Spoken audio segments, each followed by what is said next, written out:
E chegada a tarde, foi com os 12. E, comendo com eles, tomou Jesus o pão e, abençoando-o, o partiu e deu-lhe e disse: Tomai, comei, isto é o meu corpo. E tomando o cálice, e dando graças, deu-lhe, e todos beberam dele. E disse-lhes: Isto é o meu sangue, o sangue do Novo Testamento, que por muitos é derramado. Em busca do tesouro sagrado.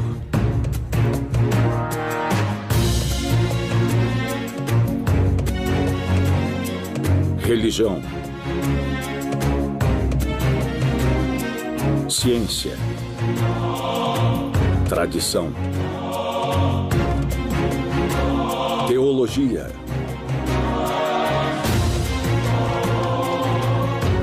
tesouro sagrado.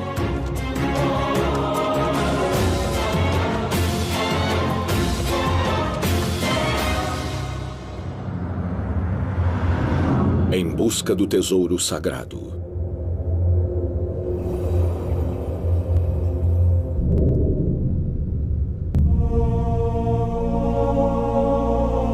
A última ceia.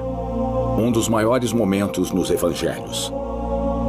Foi durante essa refeição, a última que fez com seus discípulos, que Cristo instituiu um novo sacramento ao partilhar o pão e o vinho. Esse evento inspirou alguns dos maiores artistas, Leonardo da Vinci, El Greco, Salvador Dalí, e para os entusiastas do mistério e do oculto, foi nela que um dos objetos mais místicos apareceu, o Santo Graal, a taça usada na última ceia. Existem algumas menções ao Santo Graal na literatura celta. Não havia história sobre tesouro quando ele chegou. Na verdade, sim, havia histórias de tesouros nesta área. E sempre houve. Se pudermos entender além das lendas, todas as estradas levam ao Santo Graal. Até onde eu sei, não existe um Santo Graal a ser encontrado. Isso é uma piada. Em 2003, Dan Brown escreveu o Código da Vinci, no qual propôs uma interpretação pouco conhecida, mas muito polêmica do Santo Graal. O livro trouxe a antiga busca pelo Santo Graal para o primeiro plano de novo. Na versão cristã, o Graal é a taça usada para alimentar os discípulos durante a última ceia e também para recolher o sangue de Cristo. Existem muitas ideias diferentes do que o Santo Graal realmente é. Em uma escola de pensamento, o Santo Graal é a taça que Jesus levantou na última ceia. Outra ideia é que ela é a pedra verde, a esmeralda de Satã, que ele perdeu ao lutar contra Jesus. A esmeralda que caiu na terra e se transformou em cálice é a esmeralda de Satã. E existe também a ideia simbólica de que o Santo Graal simboliza o conhecimento. A mais intrigante e misteriosa de todas as interpretações diz que é uma pessoa e não um objeto, e que a pessoa é Maria Madalena, que ela e Jesus eram casados e que isso foi ocultado do mesmo modo que a verdade sobre sua família. Depois da crucificação, o fiel José de Arimateia levou Maria Madalena, esposa de Cristo, para o sul da França, onde ela foi protegida e cuidada por pessoas boas e honradas. E seus filhos, um filho de Jesus e talvez também uma filha, casaram-se na família real dos Merovingios. Meroveu, o misterioso Meroveu, nascido 2 vezes, como é dito nos mitos antigos, tornou-se o grande fundador dessa famosa e misteriosa linhagem real francesa. Ninguém sabe exatamente o que é o Santo Graal. Alguns dizem que é o cálice em que Cristo bebeu na última ceia, outros dizem que é o prato em que ele comeu, outros dizem que é a iluminação, a sensação de iluminação, e outros que se trata da vida oculta de Cristo. Nada foi provado, nada foi encontrado. Taça sagrada, conhecimento universal ou descendente de Jesus Cristo? Qual direção devo seguir em minha pesquisa? Meu primeiro impulso foi ir para o local da última ceia, Jerusalém. Jerusalém, Israel. A cidade antiga de Jerusalém é uma área murada dentro da moderna Jerusalém, com uma população de 750 mil habitantes. Aqui, as ruas estreitas não permitem a passagem de carros. Muros altos, construídos no século XVI pelo sultão Suleiman, o Magnífico, rodeiam a cidade antiga que abriga 4 povos: armênios, judeus, cristãos e muçulmanos. Entre a época em que Cristo viveu e os tempos modernos, a cidade foi destruída e reconstruída muitas vezes. Há muita especulação quanto ao lugar em que Jesus Cristo partilhou a última ceia com os discípulos. Os evangelhos são vagos e não dão detalhes. Mateus e João mal falaram da ceia. Quanto a Marcos e Lucas, só mencionam uma grande sala superior mobiliada e preparada em uma casa da cidade. Ainda segundo a tradição, o cenáculo, a sala em que a última ceia foi realizada, era uma grande sala com um teto de arcada no segundo piso do que foi a igreja do Sião Sagrado, destruída pelos persas em 614. Os prédios do cenáculo estão no final de uma passagem estreita e ensolarada, típica da cidade antiga de Jerusalém. A grande sala superior pode ser acessada por uma escadaria que chega até a rua. Com todas as sucessivas destruições e reconstruções, é impossível ter certeza se este lugar é a sala superior mobiliada descrita por Marcos e Lucas. Mas parece que os primeiros cristãos se esforçaram muito para perpetuar a memória de sua importância ao reconstruir sempre esse lugar. Uma longa tradição cristã nos lembra que foi aqui que Jesus partiu o pão e partilhou o vinho, e que foi aqui que segurou uma taça que se tornou foco de uma das buscas mais incríveis da história: o Santo Graal. Se o Santo Graal era uma taça, como distingui-lo das outras? Eles não tinham cálices no século I, mas usavam taças, versões muito simples. Taças como a... eu tenho exemplos aqui na minha coleção particular. Aqui, por exemplo, nós temos uma taça típica do primeiro século, em argila cozida para beber. Um judeu a teria usado para beber vinho. Isso se fosse em situações comuns, mas não em Pessah ou Páscoa judaica. Por quê? Porque a argila cozida não é kosher. Então, o único material kosher é a pedra. Por quê? Porque ela foi criada por Deus. Assim, os judeus muito conservadores só usam pedra. O Santo Graal. Quando foi que essa taça comum tornou-se objeto de uma busca tão extraordinária? Mais de 1000 anos se passaram antes de a última ceia ser mencionada na literatura. Para entender a essência do Santo Graal, temos que deixar as ruas ensolaradas de Jerusalém e ir para o interior da Inglaterra.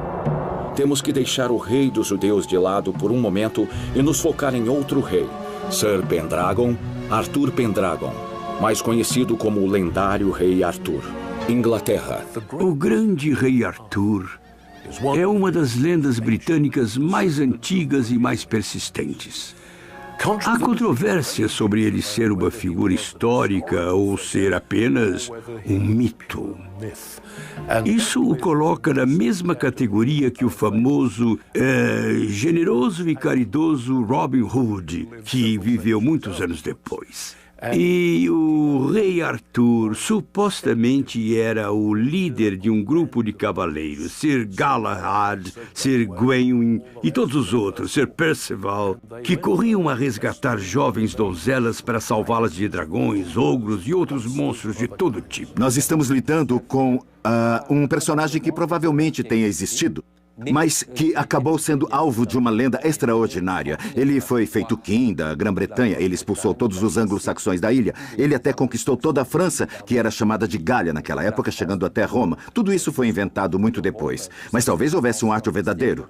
Talvez também, em algum momento, um nobre que era especialmente corajoso e lutou contra os anglo-saxões e também, como resultado, uma das lendas mais antigas da história foi criada ao redor dele. Em busca do tesouro sagrado. Em busca do tesouro sagrado. Foi num dos relatos épicos de Os Cavaleiros da Távola Redonda, escrito por Chrétien de Troyes, na segunda metade do século XII, que o lendário rei Arthur apareceu em busca do Santo Graal.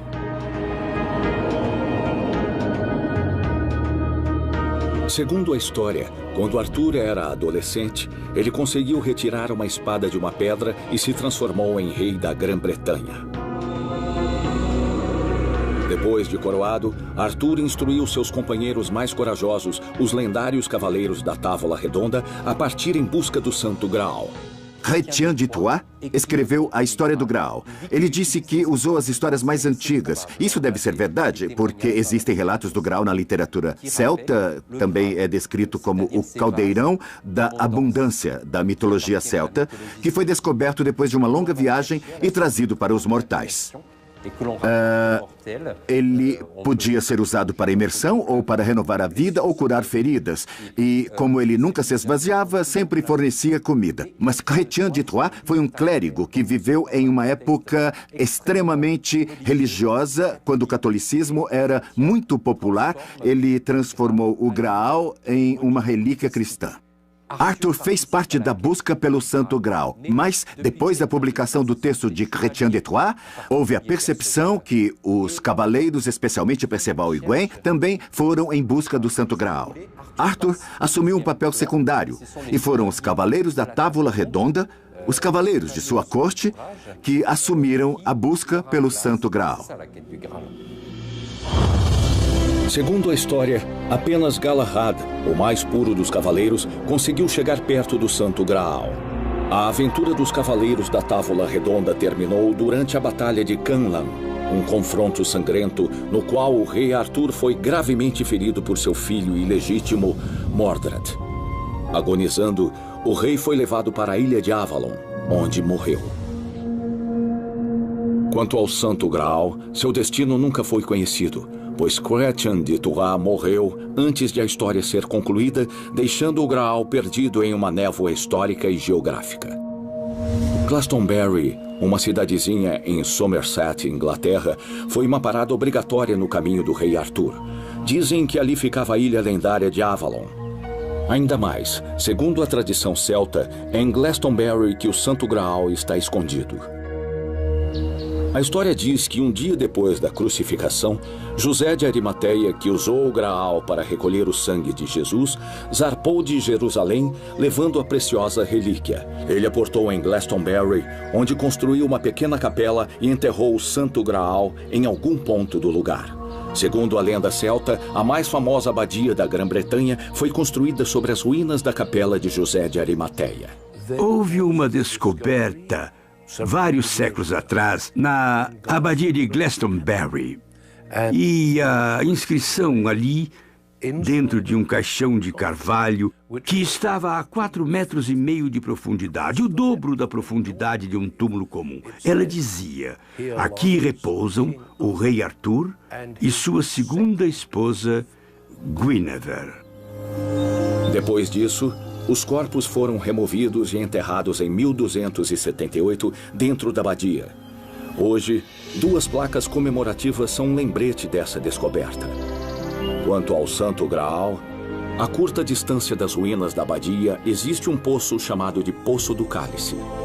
Segundo a lenda, foi aqui que José de Arimateia jogou o Graal, porém não existem indicações de ele ter sido encontrado. Se o Graal que estou procurando não está mais no fundo desse poço, e se está escondido, então preciso procurar em outro lugar.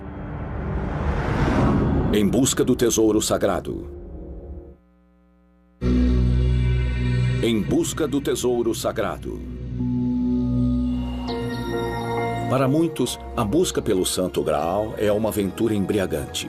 Nem Indiana Jones resistiu à tentação em sua cruzada final. Se o Santo Graal existir, como ele será? Qual é o tesouro que os buscadores procuram? E onde eles devem procurar? Graal é a palavra que designa uma taça para beber em espanhol antigo. Então, sabemos pela própria palavra que a lenda do Santo Graal deve vir de uma região em que uma taça chama-se Graal, ou seja, da Espanha, na Península Ibérica. Na Catedral de Valência, na Espanha, os visitantes podem ver uma relíquia admirável. É uma pequena taça de pedra que, com o tempo, foi colocada em um magnífico pedestal de ouro decorado com pedras preciosas. E mais ou menos meio século antes de o primeiro mito de Percival ter sido escrito, existia um documento que descrevia um cálice de pedra que foi a taça usada por Nosso Senhor Jesus Cristo em um monastério do norte da Espanha, San Juan de la Peña, no sopé de uma montanha chamada Mont Salvatores, ou, no dialeto local, Mont Salvage.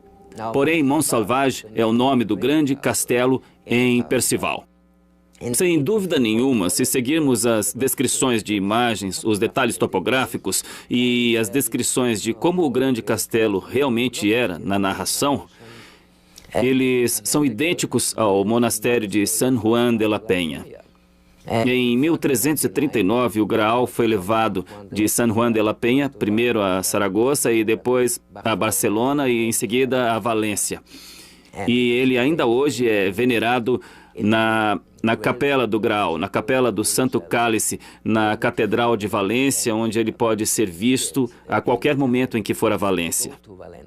Esse é o Santo Graal autêntico e eu posso provar, porque na primeira história sobre o Santo Graal, no Parzival de Wolfram von Eschenbach, ele menciona uma inscrição misteriosa sobre o Santo Graal e dá o nome do Graal como Lapsit Exilis. E, de fato, em escrita cúfica, aos pés do Santo Graal original, na Capela do Santo Cálice, em Valência, há uma inscrição cúfica, Al Lapsit Exilis, exatamente como a inscrição citada por Wolfram von Eschenbach.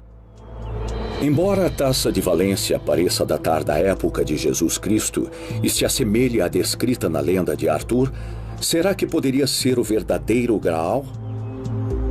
Os primeiros relatos da Taça de Valência datam da Idade Média, uma época em que cerca de 20 igrejas afirmam possuir o Santo Graal. A Taça de Valência será realmente o Graal ou apenas um Graal? A verdadeira história do Santo Graal parece ser muito mais sombria, mas sempre associada a um grupo de cavaleiros nobres, os Templários, uma ordem que era de natureza militar e religiosa, criada em 1129 para proteger os peregrinos a caminho de Jerusalém.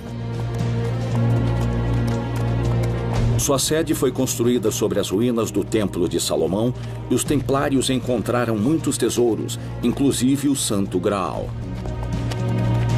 Depois de levar os tesouros para a Europa, os Templários, que se ligavam diretamente ao Papa, foram contra a lógica aparente e entregaram o Santo Graal para os cátaros, uma seita que era contrária à Igreja Católica Romana. Os cátaros eram uma outra seita religiosa na França, principalmente no sul da França e norte da Itália. Eles acreditavam em dois deuses. Acreditavam em um deus material, que não era nada bom, e acreditavam em um deus espiritual, que era essencialmente o deus do amor. Eles acreditavam que tudo era material, inclusive nós, nossos corpos, tudo que foi feito pelo homem ou pela natureza era essencialmente mal, maligno. E que tudo que pertencia ao mundo espiritual era bom. Quando eu penso nisso, imediatamente comparo com os hippies. Eles eram pacíficos, praticavam o amor livre, não se casavam, não acreditavam em trabalho. Parece ideal. Eles decidiram que iam viver uma vida pura. Houve divergência de opiniões na religião dos cátaros, uma religião em que os seguidores aprendiam aspectos religiosos, mas de um modo muito diferente do modo da Igreja Católica. Os cátaros eram mais severos e também mais objetivos. Essa visão da cristandade logo foi considerada inaceitável por Roma. Consequentemente, os cátaros ou albigenses foram declarados heréticos. Em 1209, Simão de Montfort, um cavaleiro designado para Carcassonne, recebeu ordens de liderar uma campanha contra os albigenses. No final do século XII, Inocêncio III pediu aos nobres que agissem contra esses heréticos que eram considerados perigosos, que eram piores do que tudo. Então, ele convocou uma cruzada contra essas pessoas que eram piores do que pagãos, até piores do que muçulmanos. Foi assim que ele conseguiu que os nobres interviessem com seus exércitos em uma cruzada contra os cátaros. Felipe Augusto, o rei da França na época, não achou que tivesse direito ou competência para intervir, mas os barões do norte da França foram autorizados a participar nessa cruzada em 1209. A cruzada continuou em ondas e só terminou em 1229 com o Tratado de Paris-Maux. Assim, o Santo Graal, que havia sido entregue aos cátaros por motivos pouco claros, estava em meio a outra cruzada, desta vez no sul da França. Os cátaros movimentavam-se o tempo todo, fugindo de seus adversários e esconderam a relíquia em diversos castelos. Não eram castelos cátaros, eram castelos languedocianos, nos quais os cátaros se refugiaram. Alguns pertenciam a cátaros, senhores que tinham se convertido ao catarismo, enquanto outros pertenciam a famílias basicamente ortodoxas, digamos assim, nos quais apenas alguns membros da família eram cátaros. Perseguidos pelos cruzados, que eram comandados pelo Papa, os cátaros ocultaram seus tesouros religiosos, entre eles o Santo Graal, em muitos castelos das montanhas, como Puy-Vert, Pays-Perthus e Montségur. Seguia-se a trilha dos cátaros em busca dos traços históricos do Santo Graal. Em busca do tesouro sagrado. O primeiro ataque dos cruzados católicos contra os cátaros aconteceu no castelo Puy-Vert. Situado sobre um cume rochoso em uma colina acima da cidade de mesmo nome, o castelo Puy-Vert destaca-se na paisagem, no centro do que já foi território dos cátaros. No outono de 1210, o exército de Simão de Montfort tomou o castelo Puy-Vert. Eles inventariaram tudo no local. Talvez o Santo Graal estivesse estado ali, mas não estava mais. Depois que Puy-Vert foi tomado, os cátaros fugiram em busca de um novo local seguro. Outro oásis dos cátaros foi a fortaleza Pays-Perthus, que se ergue em uma crista rochosa a 800 metros de altura. Em 1240, o castelo de Pays-Perthus sucumbiu às forças francesas. Quando os homens do rei tomaram a fortaleza, não encontraram o Santo Graal em parte alguma. Sem dúvida, ele fora levado a um local mais seguro. Um pequeno grupo de cátaros escapou à perseguição depois da queda de Puy-Vert e da invasão de Pays-Perthus, refugiando-se em Montségur. As pessoas que se abrigaram em Montségur aguentaram o cerco por 9 meses. Bom, é incrível uma batalha durar 9 meses como essa. Eles resistiram o melhor que puderam. E esse cerco marcou a resistência dos cátaros aos invasores. A fortaleza de Montségur, que fica em um pico rochoso a 1.200 metros de altura, é quase inacessível. Ela é tão difícil de atingir que foram necessárias 3 tentativas para desalojar seus habitantes. Mas no Natal de 1243, alguns cruzados conseguiram subir a montanha até a fortaleza, onde tomaram a torre de vigia. Então a batalha começou.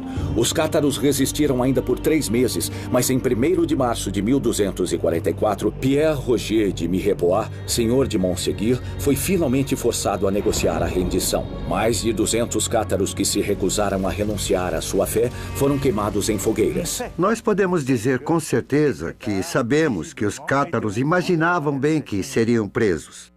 Daquele momento em diante, eles puseram seus tesouros a salvo.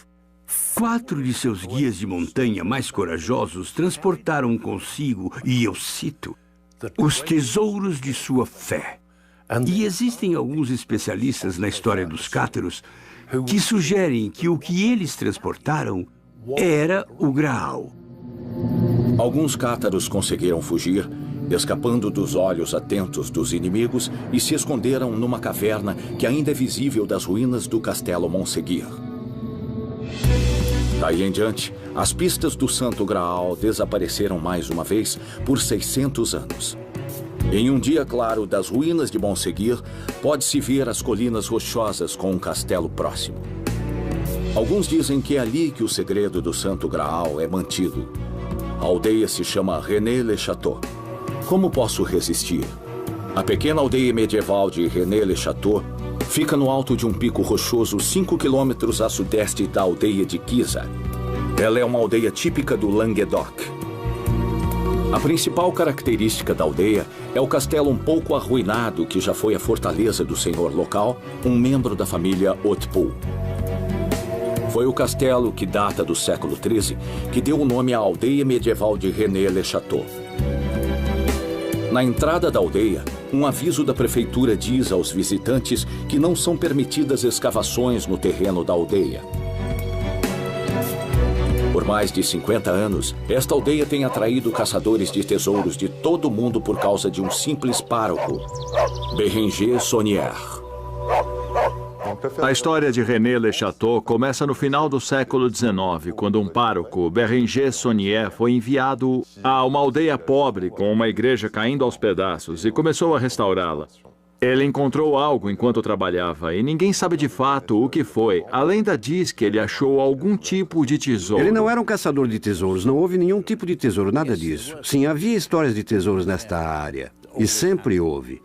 Mas esse tipo de lenda está ligado a este tipo de lugar. Henry Lincoln, um dos 3 coautores de The Holy Blood and the Holy Grail, ficou tão envolvido com a história que deixou a Inglaterra e se mudou para uma cidade a poucos quilômetros de René-le-Château. Ele e eu visitamos o local juntos. Pediram que ele encontrasse algo na igreja, ao que parece. O pedido provavelmente veio da família dos Habsburgos e eles financiaram o trabalho que ele fez quando decidiu restaurar a igreja. O dinheiro foi fornecido pela Condessa de Chambord, esposa de um candidato ao trono da França. E havia alguns documentos valiosos para a família dos Habsburgos que haviam sido perdidos na época da Revolução Francesa. Não realmente perdidos, mas escondidos naquela época. Eles sabiam que estavam ocultos na igreja, em algum lugar. Então, o álibi perfeito, por assim dizer, para que alguém cavasse na igreja, seria o padre restaurar a igreja. Foi assim que começou a história do tesouro. Com a ajuda de alguns membros de sua paróquia, Saunier começou a reformar a igreja.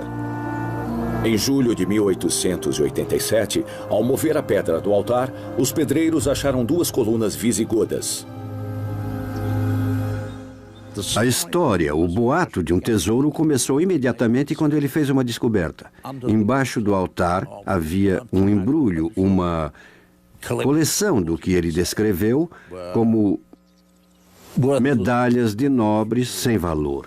A descoberta foi relatada imediatamente pelos 2 operários que tinham ajudado a levantar a pedra sob a qual as medalhas foram achadas. Esta descoberta atraiu curiosos para a abadia de Saunier. Ele consertou as ruas da aldeia, que estavam muito gastas, e até surpreendeu as pessoas ao mudar as inscrições nos túmulos no cemitério atrás da igreja. O que esse pároco pobre poderia ter alterado? O que ele encontrou? E o que procurava? Nos meses e anos que se seguiram, por exemplo, ele começou a escavar no cemitério. até mesmo de noite. Os habitantes não perceberam isso por um tempo, mas quando descobriram que ele e Marie, sua governanta, tinham cavado no cemitério e mexido em um bom número de túmulos, eles ficaram muito furiosos e até deram queixa à polícia. Em todas as suas buscas, o padre Saunière era sempre acompanhado por sua fiel governanta, Marie de Narnaud. Ela saberia o segredo? Em primeiro lugar, ela certamente estava envolvida, porque era a governante do pároco, mas, com certeza, havia também um certo vínculo de amizade entre os dois. De uma hora para outra, o padre começou a fazer compras extravagantes. Então, as pessoas viram um pároco pobre, começaram a restaurar a igreja e não tinham ideia de onde vinha o dinheiro. Então, quando viram o pároco restaurando a igreja, os habitantes ficaram felizes e, com isso, não perguntaram de onde vinha esse dinheiro. Mas quando esse padre pobre começou, então, a comprar muitas terras, construir casas e uma torre, criar um jardim, importar rum até da Jamaica, obviamente, eles começaram a indagar o que estava havendo. Não havia como ele reunir essa riqueza simplesmente cobrando pelas missas. Mesmo tendo aumentado o preço em 10%, ele não teria juntado tanto dinheiro. O pároco simples estava levando uma vida principesca. A fortuna súbita do padre Saunière e o silêncio inexplicável das autoridades religiosas criaram boatos. Em busca do tesouro sagrado. René Le Chateau.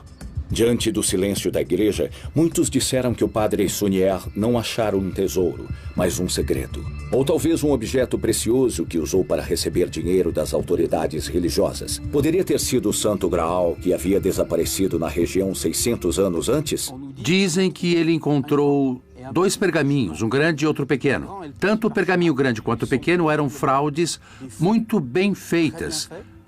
Mas eu diria que eram fraudes, provavelmente feitas pelo Marquês Philippe de Cherizet, que sabia muitas coisas, e quando as pessoas dizem que os pergaminhos eram falsos, bom, talvez fossem falsos, mas foram feitos com elementos históricos. Isso é o que os torna valiosos. Assim mesmo, se começamos com alguns itens falsos, eles ainda nos levam a um caminho histórico tangível e arqueológico. E foi esse caminho que Bérenger Saunière encontrou. Depois de receber uma doação da Condessa de Chambord, que lhe deu o primeiro apoio financeiro, ele começou a trabalhar na igreja. Supõe-se que quando começou o trabalho de reforma, ele descobriu algo e o que quer que fosse, isso o deixou imensamente rico, pois sua fortuna equivalia a 1 bilhão de francos, que era uma soma enorme na época. Parece que os Habsburgos lhe davam esse dinheiro.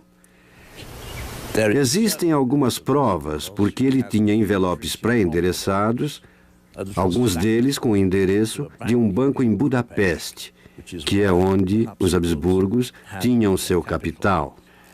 Então, eles colocavam o dinheiro em sua conta bancária. E ele se ausentava em viagens misteriosas nas quais saía da aldeia por períodos de cerca de uma semana. Parece que ele ia a Budapeste para pegar dinheiro em espécie, para se sustentar. Porém, ele teve problemas de dinheiro com o início da Primeira Guerra Mundial, em 1914. Ele não podia mais ir a Budapeste. E assim, o dinheiro tornou-se um problema. E então, antes da guerra terminar, ele morreu. O padre Saunière morreu em 22 de janeiro de 1917. Ele legou todas as suas posses a Marie de Narnaud, sua fiel e devotada governanta. Foi aqui que Saunière passou os últimos anos de sua vida. Mas era um homem agitado e muito inquieto. Ele se suicidou aqui. E ele caiu perto da porta. E depois, ele se arrastou para lá, e então Marie o encontrou ali. Ele agonizou durante alguns dias entre a vida e a morte e depois morreu. Foi aqui que ele passou os últimos anos de vida, em seu escritório, sua biblioteca. Acredita-se que nos anos que passou em René-le-Château, o padre Saunière deixou propositadamente várias pistas que levam ao tesouro de René-le-Château, talvez até mesmo ao Santo Graal. Por que ele nos deixou essas indicações vagas? Por que ele simplesmente não falou claramente? O que ele sabia e nós não sabemos? Temos de fazer uma pergunta. O que ele disse quando fez sua última confissão? O padre que a ouviu recusou-se a lhe dar absolvição. Isso é algo horrível de se fazer com um padre. Deixar que ele sentisse que morreria sem o perdão da igreja. Ele recebeu a extrema-unção nos funerais, mas vários dias depois. Então, ele era um homem perturbado e infeliz no final de sua vida. Por que a igreja trataria um de seus membros, um sacerdote, desse modo, enquanto ele agonizava? O que ele fez ou o que encontrou que lhe trouxe tanta desgraça no fim da vida? E, acima de tudo, o que aconteceu com sua fortuna inexplicável?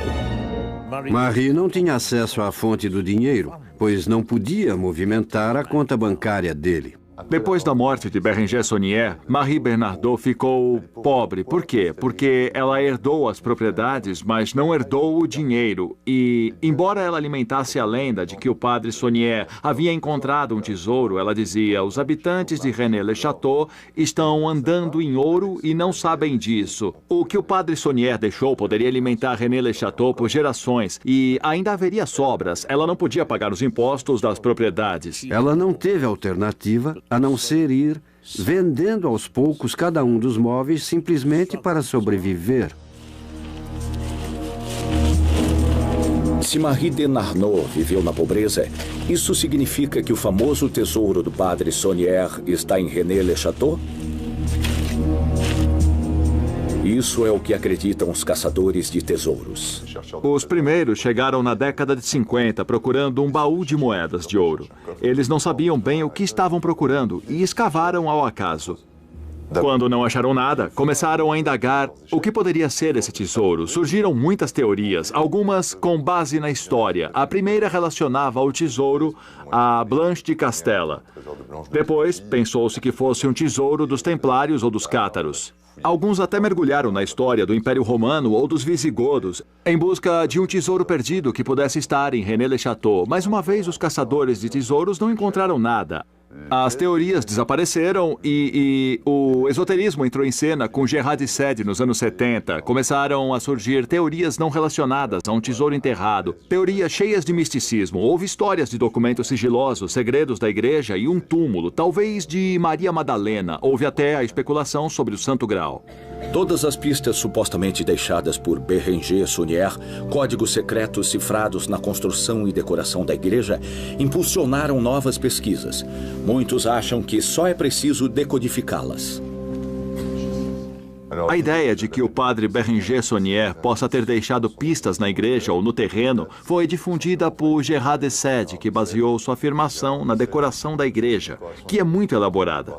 A decoração da igreja encheu a cabeça dele com interpretações simbólicas, como um mapa do tesouro que se vê em um filme de piratas. Outros documentos foram escritos explorando as ideias de Gerard de Sade em várias direções, com um foco particular no terreno e nos jardins. Mesmo hoje, essa possibilidade atrai os caçadores de tesouros, sem realmente oferecer uma solução concreta. É verdade que há coisas extremamente estranhas na igreja. Existem estações da Via Crucis representadas por pinturas muito estranhas. Os quadros e estátuas são importantes. Por exemplo, se você pegar as estátuas dos santos, elas são 5. Se pegar a primeira letra de cada santo, bom, temos Saint-Germain, Saint-Roch e até Maria Madalena. E as iniciais estão escritas no pedestal de tal modo que acabam formando a palavra Graal. Se você parar e examinar cada uma delas, encontrará pistas que talvez não indiquem o destino final, mas que mostram que Saunière sabia de algo extraordinário. Em busca do tesouro sagrado. Gerard de Sade escreveu O Ouro de René, a vida insólita de Bérenger Saunière, pároco de René-le-Château. que transformou a aldeia em um mistério nacional e atraiu buscadores de tesouros.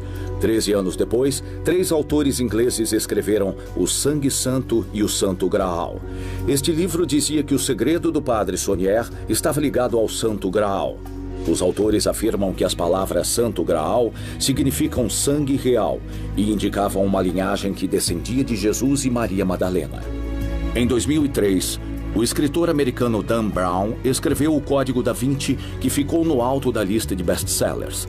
Na história, o americano Robert Landon, professor de simbologia religiosa, descobre que o curador do Museu do Louvre, em Paris, Jacques Saunier, é o chefe de uma organização misteriosa, o Priorado de Sião, uma poderosa irmandade cuja missão é proteger um segredo que poderia enfraquecer a religião cristã. O segredo é que Jesus de Nazaré teve um filho com Maria Madalena e essa criança começou a linhagem de Jesus, o Santo Graal. O Priorado de Sião foi uma irmandade criada em 1099, segundo alguns documentos misteriosos descobertos nos anos 1960 na Biblioteca Nacional de Paris.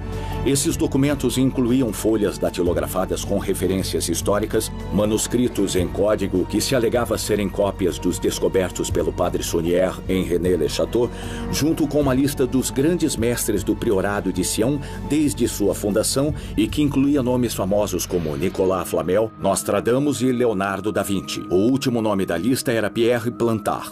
Pierre Plantard queria que as pessoas falassem sobre Pierre Plantard e viu a oportunidade de ganhar dinheiro com René-le-Château e ficar assim muito famoso. E foi isso, e exatamente aí que ele surgiu com a teoria do segredo, do qual ninguém havia falado antes. Era a revelação de que Jesus se casara com Maria Madalena, de que eles tiveram filhos, de que seus descendentes reinaram sobre a França e de que Pierre Plantard era seu último descendente. Assim, Pierre Plantard sempre se apresentava como alguém que tinha o sangue de Jesus e sangue real correndo em suas veias.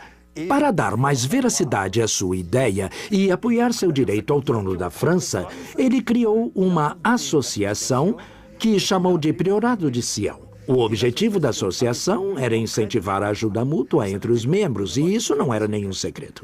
Existem muitas especulações sobre o Priorado de Sião e também sobre Leonardo da Vinci, Maria Madalena, Jesus Cristo e tantos mais, mas queremos que os livros aguçem nossa imaginação e o Código da Vinci certamente conseguiu. Em busca do tesouro sagrado. Em busca do tesouro sagrado.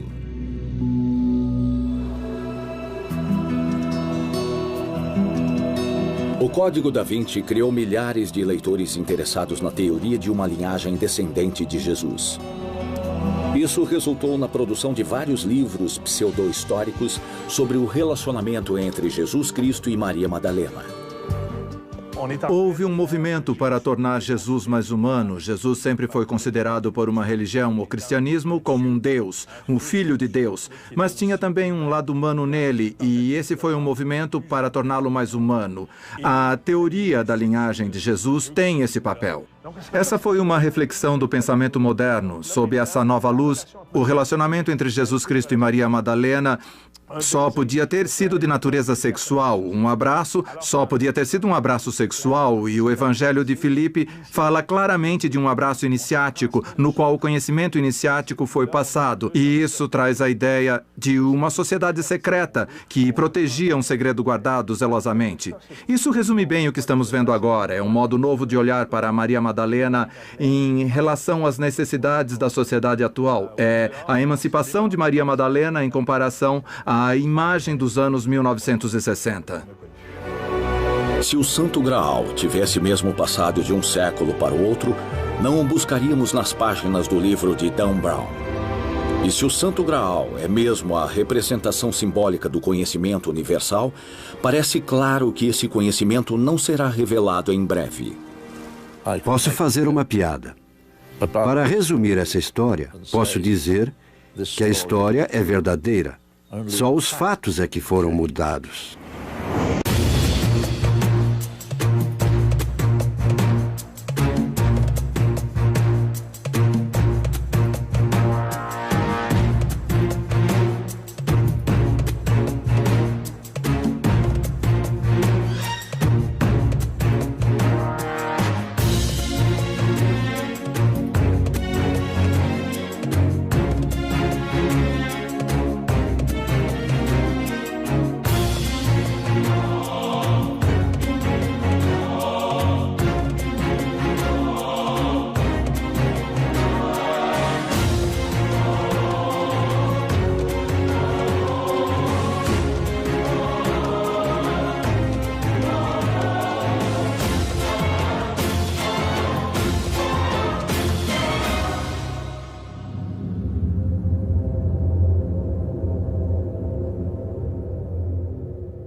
ciência,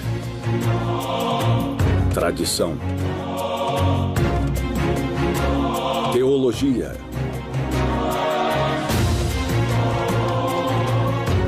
tesouro sagrado.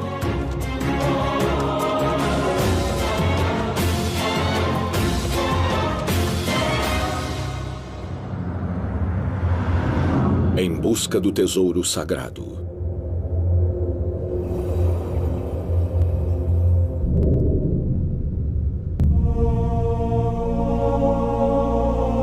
A última ceia. Um dos maiores momentos nos evangelhos. Foi durante essa refeição, a última que fez com seus discípulos, que Cristo instituiu um novo sacramento ao partilhar o pão e o vinho. Esse evento inspirou alguns dos maiores artistas, Leonardo da Vinci, El Greco, Salvador Dalí, e para os entusiastas do mistério e do oculto, foi nela que um dos objetos mais místicos apareceu, o Santo Graal, a taça usada na última ceia. Existem algumas menções ao Santo Graal na literatura celta. Não havia história sobre tesouro quando ele chegou. Na verdade, sim, havia histórias de tesouros nesta área. E sempre houve. Se pudermos entender além das lendas, todas as estradas levam ao Santo Graal. Até onde eu sei, não existe um Santo Graal a ser encontrado. Isso é uma piada. Em 2003, Dan Brown escreveu o Código da Vinci, no qual propôs uma interpretação pouco conhecida.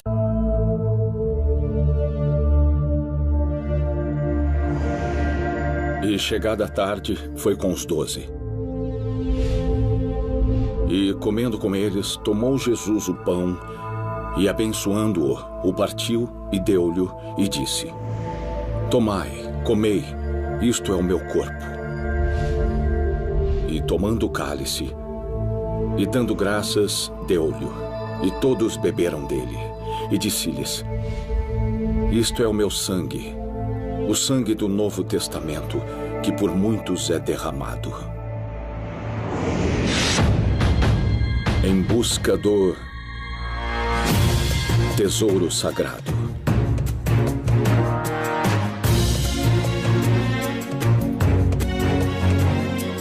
Religião, mas muito polêmica do Santo Graal. O livro trouxe a antiga busca pelo Santo Graal para o primeiro plano de novo. Na versão cristã, o Graal é a taça usada para alimentar os discípulos durante a última ceia e também para recolher o sangue de Cristo.